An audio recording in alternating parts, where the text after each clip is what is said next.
আসসালামু আলাইকুম ওয়া রাহমাতুল্লাহি ওয়া বারাকাতুহু। বিসমিল্লাহির রহমানির রহিম। সম্মানিত প্রিয় দর্শক, আশা করছি সকলেই ভালো আছেন। দর্শক শ্রোতা, আজকেও মুফতি রাকিবকে নিয়ে কিছু কথা বলার জন্য আপনাদের সামনে হাজির হয়েছি। তার একটি ভিডিও আমি দেখে হতবাক হয়ে গেছি যে মানুষের কল রেকর্ড শুধু ফাঁস করে তা নয়, এই বেচারা গত কিছুদিন ধরে যেভাবে পাগলামি করতেছে অনলাইনে, এগুলি দেখে আলেম সমাজের বদনাম হচ্ছে। তাকুক সে যে গোরানার আলেম, কিন্তু সে যেই কাজগুলি করতেছে এগুলির দ্বারা আলেম সমাজের বদনাম হচ্ছে। সে যে পাগলামিগুলো শুরু করছে, এই পাগলামি কি আসলে একজন আলেম হয়ে বানায়? আজানের আগে দরুদ ও সালাম হওয়ার জন্য আল্লাহ পাক কোরআনুল কারিমের মধ্যে বলেছেন, সেটা বাংলাদেশের অন্যতম দ্বীনি শিক্ষা প্রতিষ্ঠান জামিয়া আহমদিয়া সুন্নিয়া কামিল মাদ্রাসার আল্লামা মুফতি জয়নাল আবদিন কাদরি হুজুর তিনি একটা মাহফিলে আলোচনা করছেন যে আজানের আগেও পরে দরুদ ও সালাম দিতে হবে। তিনি চ্যালেঞ্জ করেছেন। সেই ভিডিওটা দেখে মুফতি রাকিব সে চ্যালেঞ্জ গ্রহণ করেছে। 1 লক্ষ টাকার চ্যালেঞ্জ তিনি করেছেন। আচ্ছা, একটা জিনিস, এই রাকিব, তাকে আরেকটা কথা বলতে চাই। দরুদুস সালাম, আল্লাহ রসুলের দরুদুস সালাম, আসসালাতু ওয়াসসালামু আলাইকা ইয়া রাসূলুল্লাহ, আসসালাতু ওয়াসসালামু আলাইকা ইয়া হাবিবাল্লাহ, সেটা আজানের আগে হোক আর নামাজের আগে হোক, আমি একসময় দিলাম, সেটা কি গুনাহ হবে কি না, সেটা তার কাছে আমার প্রশ্ন রহিল। তারা আল্লাহর হাবিবের তাজিম করতে গিয়ে, সম্মান করতে গিয়ে দলিল খুঁজে, এরা শয়তানের আপন ভাই, এরা শয়তানের দূষর, এরা সব সময় শুধু দলিল আদিল্লা খুঁজে। আল্লাহর নবীকে সম্মান করবে, তাজিম করবে, যে কোনো সময় করব, সমস্যা কোথায়? সেখানে সে দলিল খুঁজে। এই দলিলটা যে কোরআনে আছে সে জানে না, কোরআনে আছে যে সে জানে না, এই জন্য সে বড় গলায় এই চ্যালেঞ্জটা গ্রহণ করেছে। জানে না কোন জায়গায় হাত দিতে যাচ্ছে। সব জায়গায় শুধু হাত বাড়াইলে হয়তোবা কোনো এক সময় হাত পুড়ে যেতে পারে। যিনি চ্যালেঞ্জ দিয়েছেন তিনি হচ্ছেন একটা কামিল মাদ্রাসার একজন শিক্ষক, মুফতি জয়নাল আবদিন কাদরি। তিনার যে ইলিম পর্যায়ে, তিনার যে শিক্ষা পর্যায়ে এই মুফতি রাকিবের ন্যূনতম জ্ঞানও নাই। সে হয়তোবা চিনতে পারতেছে না কার চ্যালেঞ্জ সে গ্রহণ করতে যাচ্ছে। একটা কথা বলি, বেঙ্গুরের বাধায় কুসা দিতে যাইও না, হয়তোবা বেঙ্গুরের কামড়ের যন্ত্রণায় দুনিয়ার থেকে বিদায় হইতে হবে। এই রাকিবের ফাতলামিগুলো আপনারা একটু ভিডিওটি লক্ষ্য করেন, তারপরে 2-1 মিনিট কথা বলে ভিডিওটি শেষ করব।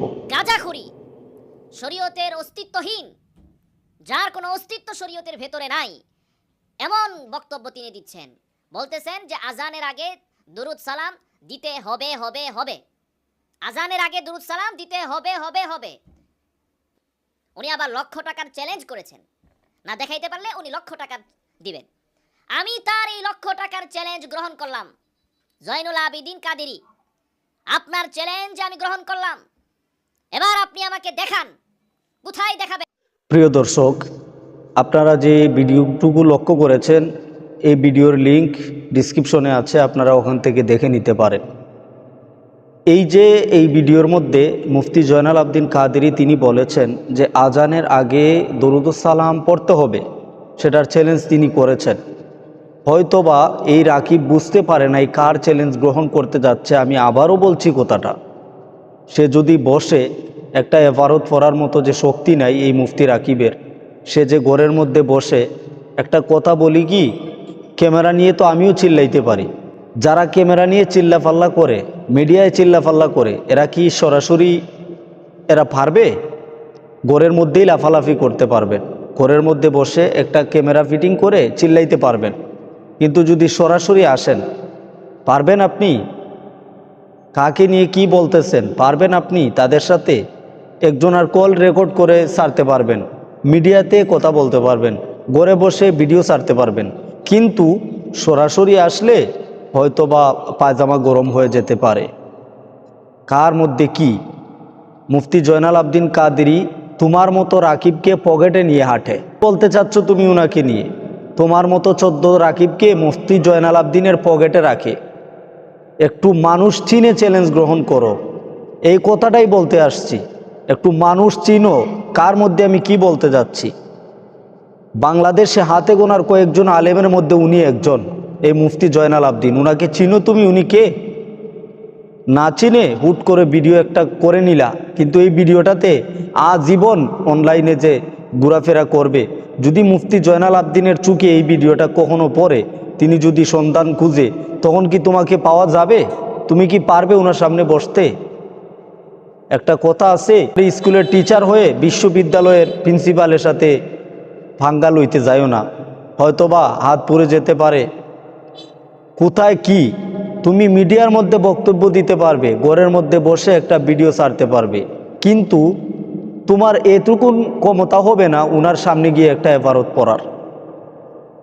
আমি বিশেষ করে বলবো এই পাগলামিগুলো ছেড়ে দেওয়ার জন্য, বিশেষভাবে রাকিবকে অনুরোধ করছি, আপনি ভালো হয়ে যান, আপনি ভালো হয়ে যান। ভালো হইতে কোনো টাকা পয়সা লাগে না, বারবার অনুরোধ করছি।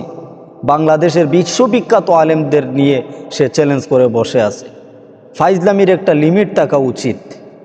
প্রিয় দর্শক শ্রোতা, কেউ মাইন্ড করলে আমাকে ক্ষমা করবেন, কারণ সে গত কিছুদিন ধরে, আপনারা জানেন একটা ভিডিও আপনাদেরকে দিয়েছি, সে ফোন আলাপ করে সে রেকর্ড করে সারে, আবার বিভিন্ন ফতোয়া দেয়, বড় গলায় ঘরের মধ্যে বসে ভিডিও করে আবার এটা সোশ্যাল মিডিয়ায় ছেড়ে দেয়। এখন এমন একজন উস্তাদকে নিয়ে, এমন একজন আলেমকে নিয়ে এসে চ্যালেঞ্জ করে, যার নাকি তাকে বিক্রি করলে একটা স্যান্ডেলের দাম হবে না মুফতি জয়নাল আবদিনের, উনাকে নিয়ে এসে চ্যালেঞ্জ করে উনার কথা নিয়ে।